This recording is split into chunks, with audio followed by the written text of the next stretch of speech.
मत्ती की अंजील उसका 25वां बाब। उस वक्त आसमान की बादशाही उन 10 कंवारियों की मानिंद होगी जो अपनी मशलें लेकर दुल्हा के इस्तकबाल को निकलीं। उनमें 5 बेवकूफ़ और 5 अक्लमंद थीं।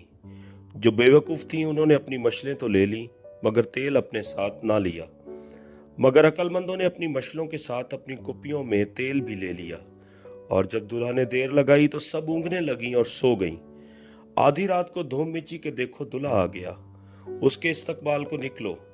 उस वक्त वो सब कंवारियां उठकर अपनी अपनी मशल दुरुस्त करने लगीं।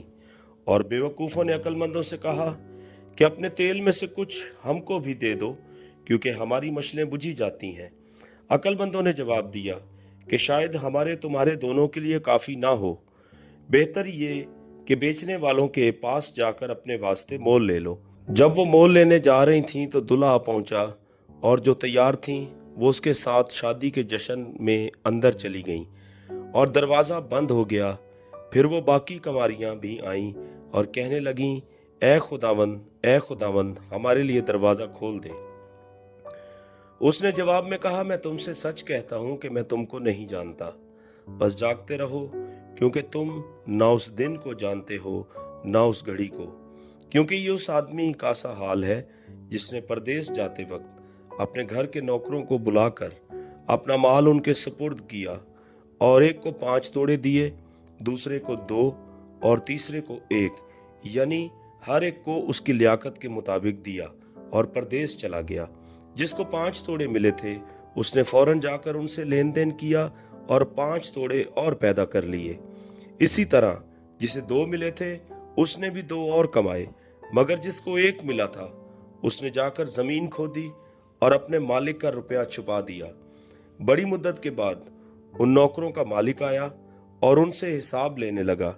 जिसको 5 तोड़े मिले थे वो 5 तोड़े और लेकर आया और कहा, ए खुदावन, तूने 5 तोड़े मुझे सुपुर्द किए थे, देख मैंने 5 तोड़े और कमाए। उसके मालिक ने उससे कहा, ए अच्छे और दयानतदार नौकर, शाबाश, तू थोड़े में दयानतदार रहा, मैं तुझे बहुत चीज़ों का मुख्तार बनाऊंगा, अपने मालिक की खुशी में शरीक हो। और जिसको 2 तोड़े मिले थे उसने भी पास आकर कहा, ए खुदावन, तूने 2 तोड़े मुझे सुपुर्द किए थे, देख मैंने 2 तोड़े और कमाए। उसके मालिक ने उससे कहा, ए अच्छे और दयानतदार नौकर, शाबाश, तू थोड़े में दयानतदार रहा, मैं तुझे बहुत चीज़ों का मुख्तार बनाऊंगा, अपने मालिक की खुशी में शरीक हो।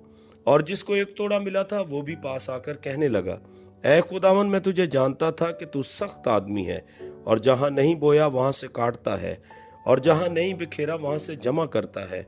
बस मैं डरा और जाकर तेरा तोड़ा जमीन में छुपा दिया, देख जो तेरा है वो मौजूद है। उसके मालिक ने जवाब में उससे कहा, ऐ शरीर और सुस्त नौकर, तू जानता था कि जहां मैंने नहीं बोया वहां से काटता हूं, और जहां मैंने नहीं बखेरा वहां से जमा करता हूं। बस तुझे लाजिम था कि मेरा रुपया साहूकारों को देता, तो मैं आकर अपना माल सूद समेत लेता। बस इससे वो तोड़ा ले लो, और जिसके पास 10 तोड़े हैं उसे दे दो, क्योंकि जिसके पास है उसे दिया जाएगा और उसके पास ज्यादा हो जाएगा, मगर जिसके पास नहीं है उससे वो भी जो उसके पास है ले लिया जाएगा।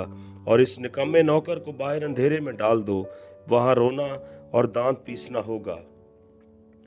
जब इब्ने आदम अपने जलाल में आएगा और सब फरिश्ते उसके साथ आएंगे, तब वो अपने जलाल के तख्त पर बैठेगा और सब कौमें उसके सामने जमा की जाएंगी, और वो एक को दूसरे से जुदा करेगा, जैसे चरवाहा भेड़ों को बकरियों से जुदा करता है, और भेड़ों को अपने दहने और बकरियों को बाएं खड़ा करेगा।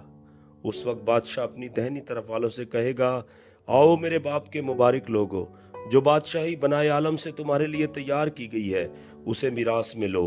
क्योंकि मैं भूखा था, तुमने मुझे खाना खिलाया, मैं प्यासा था, तुमने मुझे पानी पिलाया, मैं परदेसी था, तुमने मुझे अपने घर में उतारा, नंगा था, तुमने मुझे कपड़ा पहनाया, बीमार था, तुमने मेरी खबर ली, कैद में था, तुम मेरे पास आए। तब रास्तबाज जवाब में उससे कहेंगे, ऐ खुदावन, हमने कब तुझे भूखा देखकर खाना खिलाया या प्यासा देखकर पानी पिलाया? हमने कब तुझे परदेसी देखकर घर में उतारा या नंगा देखकर कपड़ा पहनाया? हम कब तुझे बीमार या कैद में देखकर तेरे पास आए?